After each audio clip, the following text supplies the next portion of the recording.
자주신경하심으로 우리의 신앙을 하나님 앞에 고백합니다. 나는 전능하신 아버지 하나님, 천지의 창조주를 믿습니다.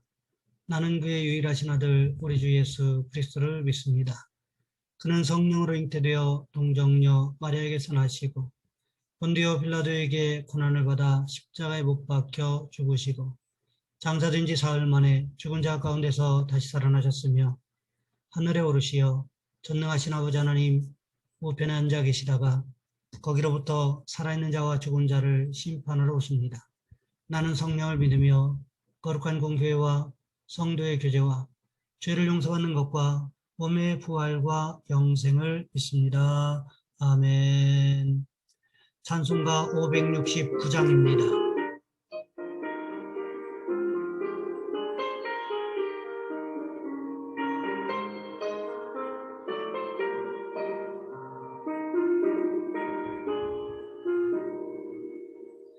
선한 목자 되신 우리 주 항상 인도하시고 푸른 풀밭 좋은 곳에서 우리 먹여주소서. 선한 목자 구세주여 항상 인도하소서. 선한 목자 구세주여 항상 인도하소서. 양의 문이 되신 예수여 우리 영접하시고 길을 잃은 양의 무리를 항상 인도하소서. 선한 목자 구세주여 기도 들어주소서. 선한 목자 구세주여 기도 들어주소서.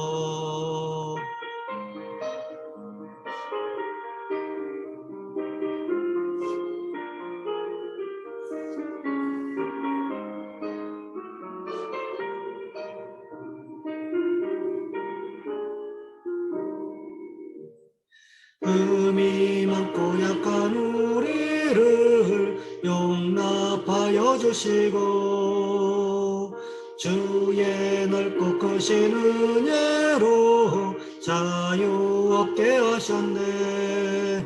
선한 목자 구세주여 지금 나아갑니다. 선한 목자 구세주여 지금 나아갑니다. 일찍 주의 뜻을 따라서 살아가게 하시고 주의 크신 사랑 베푸사 따라가게 하소서.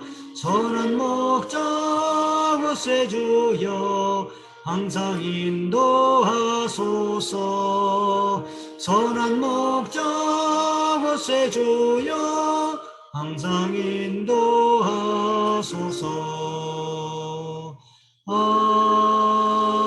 아멘. 오늘 말씀 열왕기하 8장에서 보겠습니다. 열왕기하 8장 16절로 24절까지 말씀입니다. 제가 가진 성경은 구약성경 574쪽에 있습니다. 제가 봉독해 드립니다. 이스라엘의 왕 아합의 아들 요람 제5년에 여호사밧이 유다의 왕이 되었을 때에 유다의 왕 여호사밧의 아들 여호람이 왕이 되니라. 여호람이 왕이 될 때에 나이가 32세라. 예루살렘에서 8년 동안 통치하니라. 그가 이스라엘 왕들의 길을 가서 아합의 집과 같이 하였으니 이는 아합의 딸이 그의 아내가 되었습니다. 그가 여호와 보시기에 악을 행하였으나 여호와께서 그의 종 다윗을 위하여 유다 멸하기를 즐겨하지 아니하셨으니 이는 그와 그의 자손에게 항상 등불을 주시겠다고 말씀하셨음이더라. 여호람 때에 에돔이 유다의 손에서 배반하여 자기 위에 왕을 세운 거로 여호람이 모든 병거를 거느리고 사일로 갔더니 밤에 일어나 자기를 에워싼 에돔 사람과 그 병거의 장관들을 치니 이에 백성이 도망하여 각각 그들의 장막들로 돌아갔더라. 이에 이와 같이 에돔이 유다의 수하에서 배반하였더니 오늘까지 그러하였으며 그때에 림나도 배반하였더라. 여호람의 남은 사적과 그가 행한 모든 일은 유다왕 역대지략에 기록되지 아니하였느냐. 여호람이 그의 조상들과 함께 자매 그의 조상들과 함께 다윗성에 장사되고 그의 아들 아하시아가 대신하여 왕이 되니라. 아멘. 오늘 본문의 말씀을 가지고 악한 자와 사귀지 말라라는 제목으로 함께 말씀을 살펴보겠습니다. 어느 목사님 딸이 어릴 때 하루는 장난감을 가지고 친구들과 싸우더랍니다. 죽인다, 험한 소리까지 하기에 목사님께서 타일렀습니다. 말을 부드럽게 해야지. 그런 나쁜 말을 하면 안 돼. 그러니까 딸이 친구에게 이거 내 거야. 너 죽고 싶어? 이렇게 하더랍니다. 목사 딸이 그러면 쓰니? 했더니 전 사모님 딸인데요. 그래서 그 다음에 사모님 딸아 이리 와 라고 했답니다. 주변에 있는 악한 자가 있을 때 우리가 두려워해야 할 것은 그로 인하여 겪을 고통스러운 일이 아닙니다. 정말 두려워해야 할 것은 악한 자를 두려워하고 미워하다가 자신도 모르게 자신도 악하게 변하는 것입니다. 그러므로 악한 자를 만났을 때 자신이 그 악한 자처럼 될까 두려워해야 합니다. 악한 자를 만나는 일은 끔찍한 일입니다. 그러나 더욱 끔찍한 것은 자신이 누군가에게 악한 자가 되는 것입니다. 그렇습니다. 사람은 누구를 만나느냐에 따라서 그 인생이 달라지는 것을 볼 수 있습니다. 여호사밧이 그랬습니다. 만일 여호사밧이 아합을 만나지 않았더라면 여호사밧은 어쩌면 하나님 앞에 더 존귀하게 쓰임받았을지도 모를 일입니다. 그뿐만이 아니었습니다. 여호사밧이 자신의 아들 여호람과 아합 왕의 딸 아달랴를 결혼시키지만 않았어도 여호람은 하나님을 가까이 했을 수도 있을 것입니다. 그런데 어떻습니까?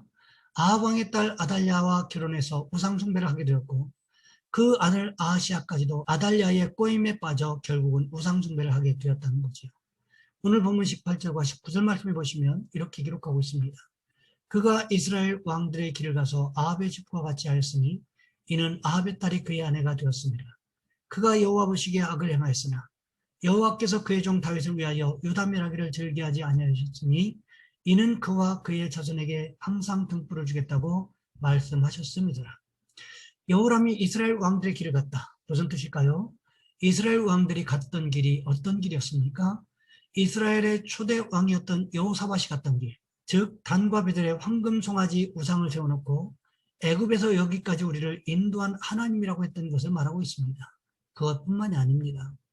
아합 왕의 딸 아달랴가 여호람과 결혼하면서 너무나도 자연스럽게 북왕국 이스라엘에 있던 바알과 아스라 신상을 가지고 들어오지 않았겠습니까? 그러면서 성경은 아합의 집과 같이 하였다라고 기록하고 있습니다. 그것이 바로 바알과 아세라를 섬기는 일이었음을 우리는 너무나도 잘 알고 있다는 거지요. 거기서 그치지 않습니다. 심지어 아달랴는 자기 손자들을 모두 죽이려는 시도까지도 서슴지 않고 행했다는 것입니다. 어떻게 이런 일이 있을 수 있었을까요? 그럼에도 불구하고 하나님께서 여호사밧과 여호람에게 약속하신 것이 있었습니다. 그것이 무엇이었습니까? 여호와께서 그의 종 다윗을 위하여 유다 멸하기를 즐겨하지 아니하였으니 이는 그와 그의 자손에게 항상 등불을 주겠다고 말씀하셨습니다.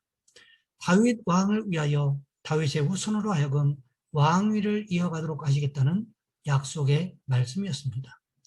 이 약속의 말씀이 지켜지지 못할 뻔했던 사건이 성경에 기록되어 있습니다. 그것이 무엇이었습니까? 역대하 22장 10절 말씀해 보시면 이렇게 기록하고 있습니다.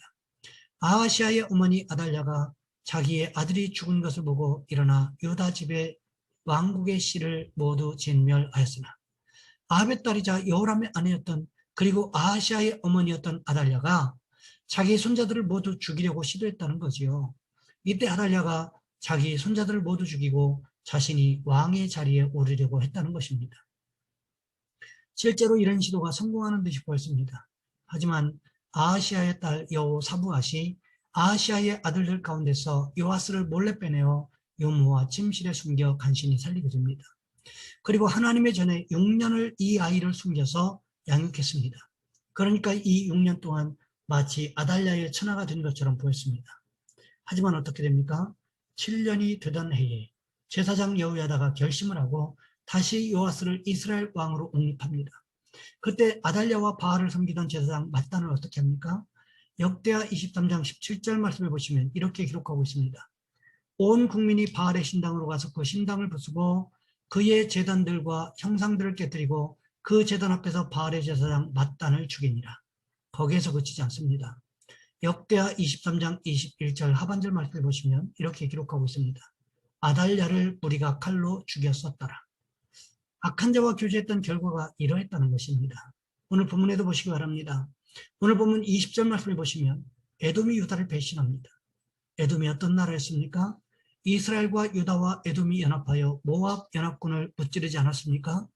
그런데 남왕국 유다왕 여호람이 아합의 딸 아달랴와 결혼하자 유다를 배신하는 일이 있었다는 거지요. 에돔뿐만이 아니었습니다. 림나도 배반했다고 성경은 기록하고 있습니다. 무엇을 의미하는 것일까요?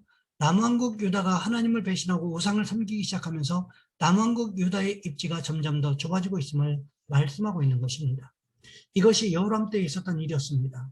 왜 이런 일이 일어나게 되었을까요? 이 모든 일의 원인을 거꾸로 찾아 올라가 보기 시작하면 그 꼭지점에 누가 있습니까? 바로 여호사밧 왕이 있다는 것입니다. 여호사밧 자신은 하나님을 잘 섬겼을지 몰라요. 그런데 북왕국 이스라엘에서 가장 악했던 왕 아합과 교제를 했습니다. 그뿐만이 아니지요. 하나님께서 미가야를 통해서 길르앗 라못에 올라가지 말라고 경고했음에도 불구하고 아합과 연합군을 결성하여 길르앗 라못에 올라갔다가 아람에게 보기 좋게 대패하지 않았습니까? 그랬으면 정신을 차렸어야 하는데 자기 아들 여호람과 아합의 딸 아달랴를 결혼시킴으로 인하여 남왕국 유다의 왕실에 피바람을 불러오는 비극적인 결과를 가져오게 되었습니다. 거기서 그치지 않습니다. 남왕국 유다에 결국 바알과 아세라를 섬기는 이방 신상을 가지고 들어오게 되었는데 이것으로 인하여 남왕국 유다가 멸망하는 단초를 제공하기도 했다는 것입니다. 결국 이스라엘의 죄의 불길은 엘리사의 기적으로도 끄지 못했고 오히려 유다까지도 옮겨붙어서 유다도 병들게 하고 북왕국 이스라엘도 결국 아수르에 먼저 멸망당하는 비극을 맞이하게 되었다는 거지요. 남왕국 유다의 모습을 살펴보면서 우리가 깨닫게 되는 것은 나라와 나라 간의 외교적인 관계조차도 하나님 보시기에 올바른 선택을 해야 된다는 것입니다. 그렇다면 사람과 사람 사이의 관계는요, 그것은 두말할 나위가 없다는 것입니다. 우상 숭배하는 사람과 만나는 것, 교제하는 것, 사귀는 것, 그것이 지금 당장 아무 영향을 미치지 않는 것처럼 보인다고 할지라도 결코 그렇지 않다는 것입니다. 이슬 위에 옷 젖는다고 결국에는 우상 숭배에 빠져들어서 영혼뿐만이 아니라 육신까지도 멸망하는 길로 빠져들 수밖에 없게 만든다는 거지요. 그러니 우리는 어떻게 할까요? 악한 자와의 교제를 그만두고 선하신 하나님과 말씀과 기도를 통하여 날마다 교제하는 축복이 있으시기를 주님의 이름으로 부탁을 드립니다. 이 시간 우리 한 목소리 함께 기도하겠습니다. 하나님, 우리가 악한 자와의 교제를 그만두고 선하신 하나님과 말씀과 기도를 통하여 깊은 교제를 이루어 갈 수 있도록 도와주옵소서. 또한 기도하실 것은 직장과 사업장, 가정과 삶의 터전을 위하여 하나님께서 샬롬의 평안을 주시라고 이 시간 우리 한 목소리 함께 기도합니다. 주여, 사랑의 하나님, 우리를 도와주시기를 원합니다.